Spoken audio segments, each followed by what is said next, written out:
You're listening to The Lead on News 24 with your host, broadcast journalist Graeme Robenheimer. We kick off this news week with two more senior police figures in the dock, this time facing serious charges in connection with a peculiar unwrought gold bust at OR Tambo International Airport some 5 years ago. The trio, including Major Generals Feroz and Ebrahim Kadwa, as well as security company boss Tariq Downes, have all since been granted bail, reports our very own Tankiso Makhetha. Next. Tariq Downes was attempting to take a flight from OR Tambo to King Shaka International Airport in Durban, and he was caught with this unwrought gold in his Gucci bag. He probably had a certain degree of confidence, considering that when he was arrested, he said he was a crime intelligence operative. He thought just by name dropping, he'd be able to, go off scot-free. But clearly, this wasn't the case. In our trending topic, Cape schools are shut this Tuesday. That's in the eye of a destructive storm. And finally, later in the show, South Africa formally joined the global football world on this day in South African history. And in Roby's Pointless Fry Quiz, which Chinese car manufacturer produced a vehicle that became South Africa's best-selling, most popular this April? We'll give you that answer a little later. My name's Graeme Robenheimer. This is The Lead, and this is the South African story.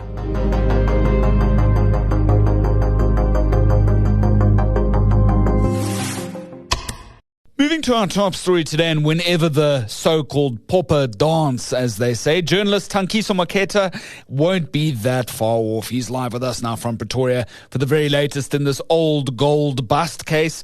Tank, how's it going? Is it a bit warmer conditions there in your side of the world? It's chilly as Cape storms of note here this side. Hey, Graeme. All is well on our side. It's relatively warm, blue skies everywhere, sunshine.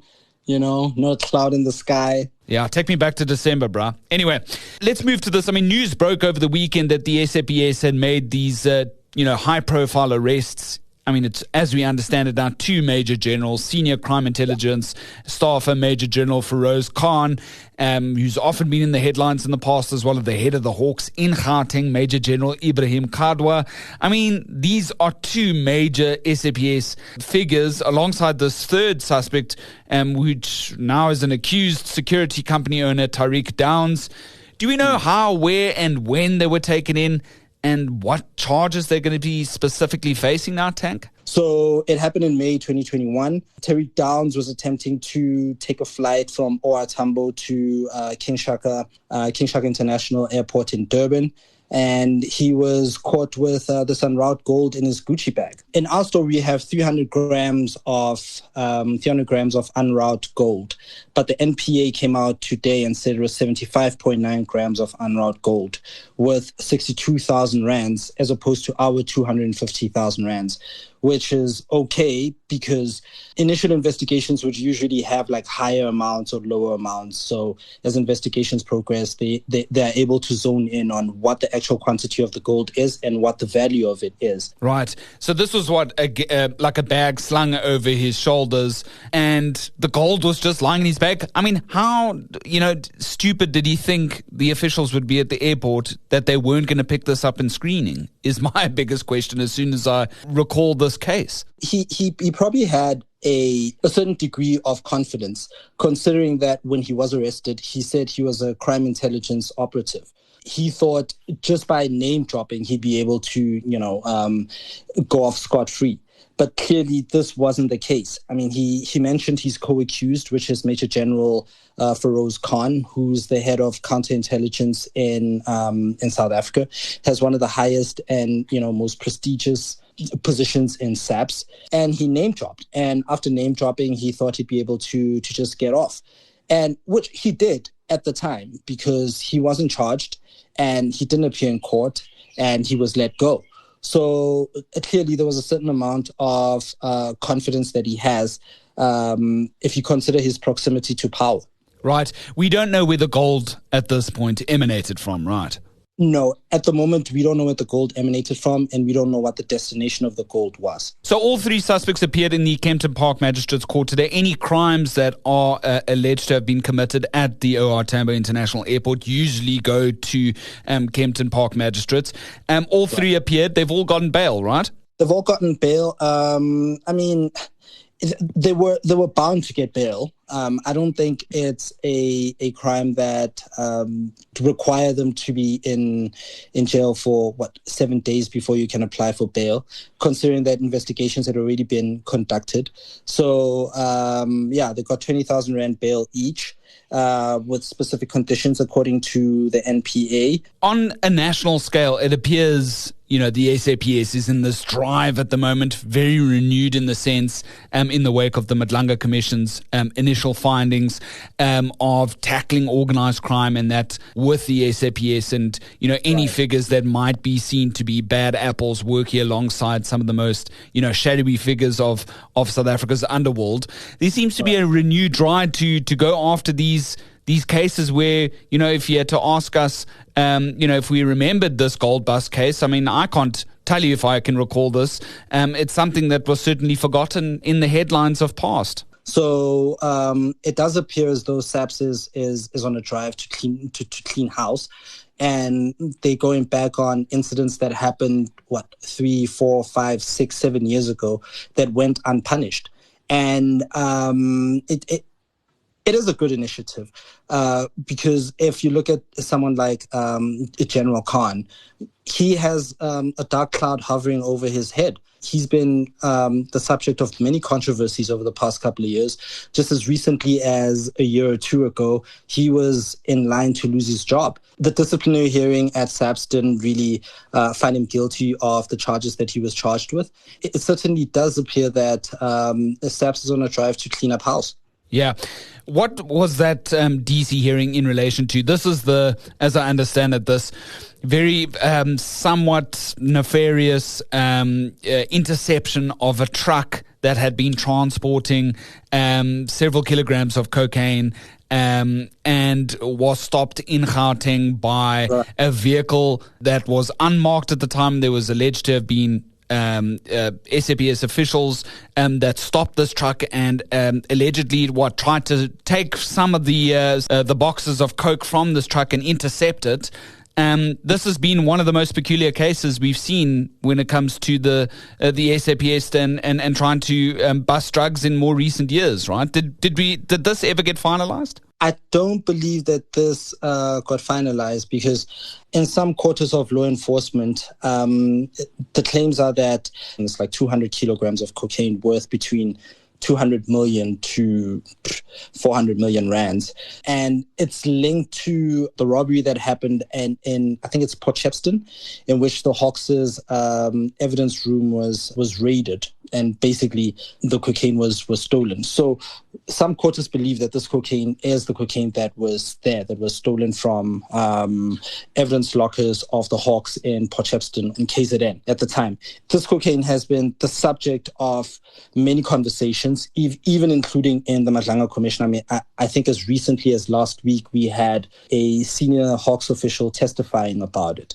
Major General Khan was involved in this because he was called by one of his subordinates, informing him about this consignment of cocaine that was being moved from Eriton, which is in the south of Johannesburg, and it's an industrial area, being ferried in a Scania truck, and it was stopped.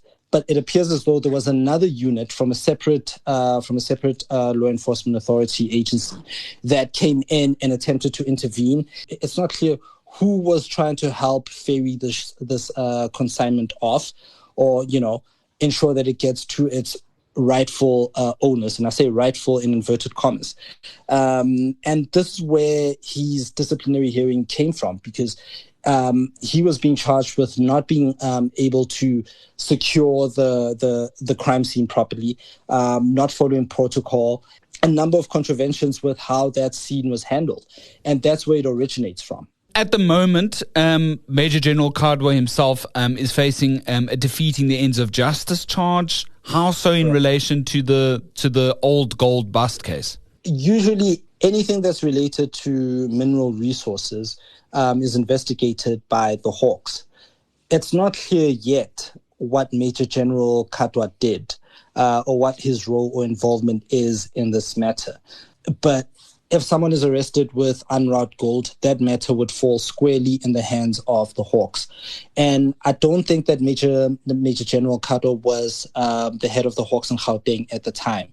So I'm not sure what his role is specifically, but he was charged with defeating the ends of justice. So it's clear that whatever role he played it after Tariq Downes was arrested, either in the form of getting him off from the charges that he was facing.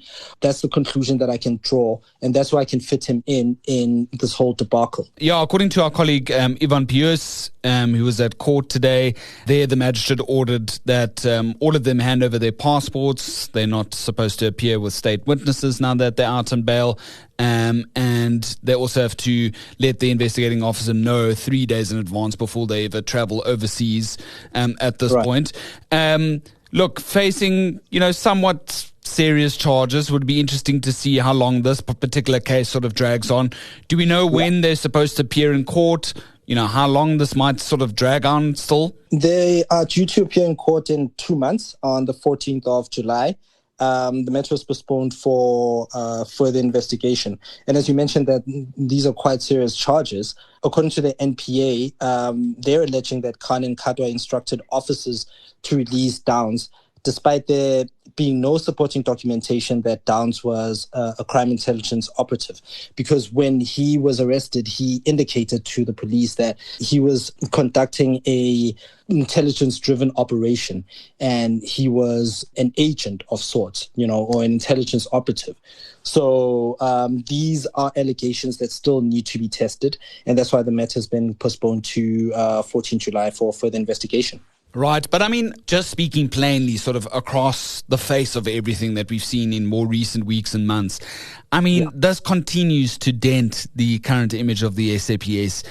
South Africans are really seeing just how weakened our police service is at this point in the wake of all the findings, notwithstanding at the Madlanga Commission, but all the various cases emanating of which, top cops, appearing in court is not something we've seen in a hell of a long time. And as they say, the pauper continue to dance. So these are very unprecedented times. It appears as though, as you mentioned earlier on, that SAPS is cleaning house. They are digging up skeletons that are buried deeply in people's closets. The type of skeletons that you'd forget that they exist there.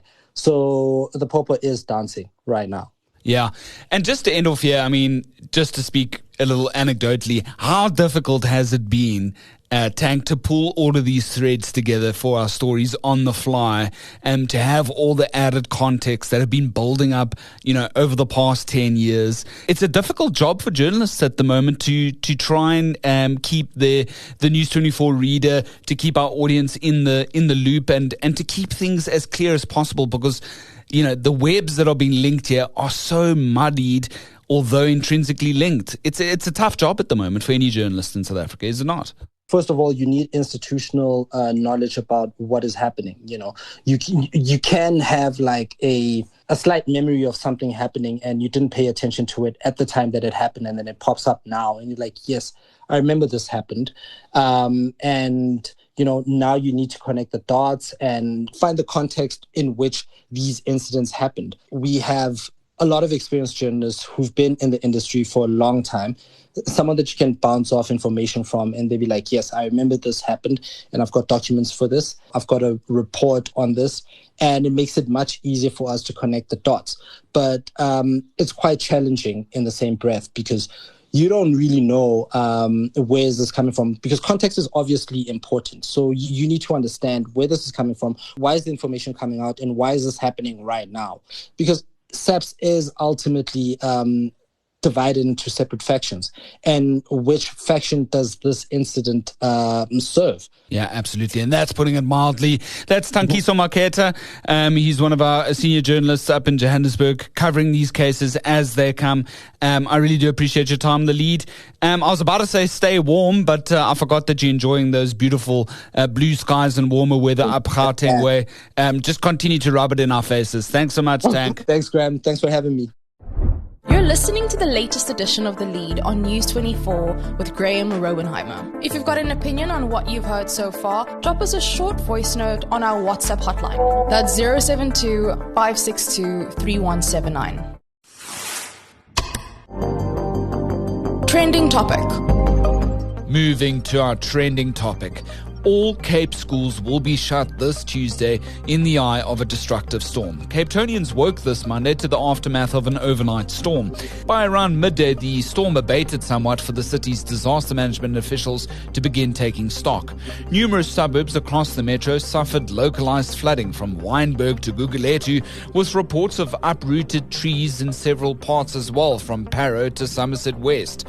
One person was injured after a tree fell on their vehicle on Ace Krige Drive in Plattekloof, whilst another motorist in a similar incident in Kenilworth wasn't as lucky and died.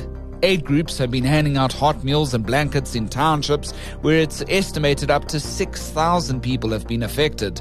Whilst Checkers 6060 temporarily stopped deliveries due to the bad weather. Now, over in the Cape's Garden Route district, that's where several schools were shut before the rest of the province now followed suit.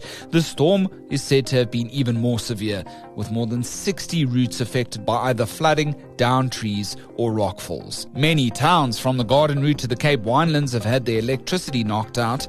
Flights have meanwhile been diverted, delayed and even cancelled in and out of both the city as well as George. The current cold front's still scheduled to stay with us until this Tuesday, says Cape Town Disaster Risk Management spokesperson Charlotte Powell. Completed assessments will also be forwarded to SASSA and the National Department of Human Settlements. The Disaster Risk Management Centre is in the interim liaising with other relevant city services to see what relief can be provided to residents. We expect more impacts as the day progresses. We ask that the public please exercise extreme care and to remain off the roads where possible. If you see anything that could be a risk to public safety, please report it on 021 480 7700. And finally, Ending off now with On This Day in SA History, it's courtesy the SA History online database. Well, the 11th of May 1959 is when FIFA formally welcomed South Africa's whites-only Football Association of SA into the global pro football leagues. 12 clubs from Jozi and Pretoria initially made up this first domestic league, but none of those exist today. And then following the Sharpeville massacre and growing global condemnation of apartheid, FIFA banned South Africa just 3 years later in 1962.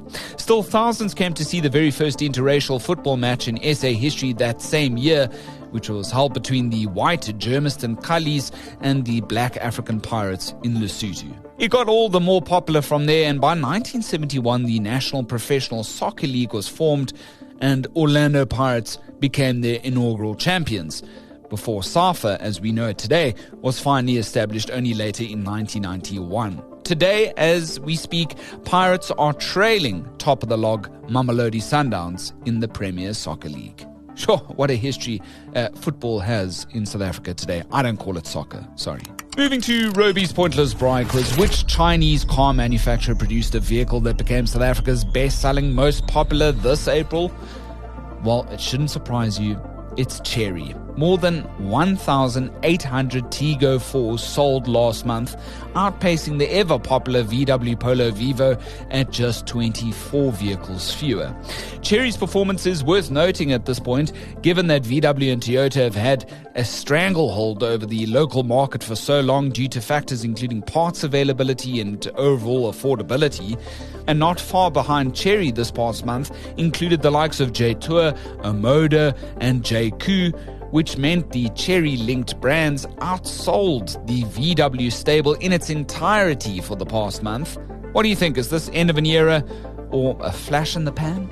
drop us a comment below. Kindly note our next edition of The Lead will drop on Wednesday night at 7 p.m. Something wicked this way comes. The News 24 team is working on a brand new show. I can't wait to tell you more. Can't wait to show you more. It's going to be in the offing very, very soon. The Lead's not going anywhere. It'll be part of the News 24 podcast stable in future, detailing how intricate news stories are put together these days by an award-winning news team right here at Media 24. Can't wait to tell you more. My name's Graeme, and so long as there's trusted news first, we'll have The Lead.